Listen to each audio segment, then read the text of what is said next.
Welcome back to jasmines recipe. నేను jasmine. ఈరోజు చాలా టేస్టీగా మంచిగా ఎగ్ మలాయ్ మసాలా చేసేసుకుందాం. ముందుగా ఒక బ్లెండర్ జార్లో 3 మీడియం సైజ్ ఆనియన్స్ తీసుకుని వాటితో పాటు 4 నుంచి 5 పచ్చిమిరపకాయలు, 1 ఇంచు అల్లం, 4 వెల్లుల్లిపాయ ముక్కలు, అర కప్పు వాటర్ వేసి ఒక పేస్ట్ లాగా చేసేసుకుందాం. పేస్ట్తోనే మొత్తం ఎగ్ మలాయ్ మసాలాకి టేస్ట్ వస్తుందండి. దీన్ని పక్కన పెట్టేసుకుందాం. ఇప్పుడు ఒక ఓక్లో 3 నుంచి 4 టేబుల్ స్పూన్ల ఆయిల్ వేసి అందులో మనం ఆనియన్ మిక్చర్ చేసుకున్నాం కదా, అది వేసి 3 నుంచి 4 నిమిషాలు ఫ్రై చేసుకుందాం.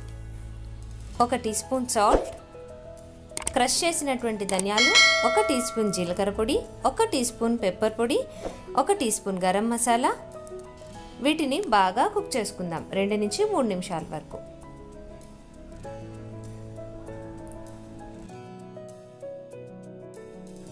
ఈలోపు 5 గుడ్లు తీసుకొని ఉడికించుకొని అవి తొక్కలు బాగా రావాలంటే ఈజీగా కోల్డ్ వాటర్లో వేసినట్లయితే షెల్స్ ఈజీగా వచ్చేస్తాయి. ఇప్పుడు స్టవ్ ఆఫ్ చేసుకుని 2 టేబుల్ స్పూన్లు క్రీమ్ వేసి ఆ క్రీమ్ని కూడా బాగా మిక్స్ చేసేసుకొని ఇప్పుడు మళ్ళీ స్టవ్ ఆన్ చేసుకొని 1.5 కప్పులు పాలు ఇలాగ వేసుకుని జాగ్రత్తగా దాన్ని ఉడికించుకుందాం.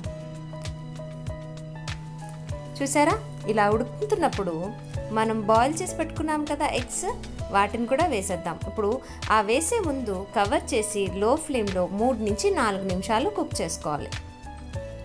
ఇలా బాగా మిక్స్ చేసుకున్న తర్వాత మన ఎగ్స్ వేసేసుకుందాం. ఇప్పుడు కట్ చేసి పెట్టుకున్నటువంటి కొత్తిమీర, 2 నుంచి 4 పచ్చిమిర్చి ముక్కలు, వీటిని 5 నుంచి 6 నిమిషాల వరకు లో ఫ్లేమ్లో చక్కగా కుక్ చేసుకుందామండి.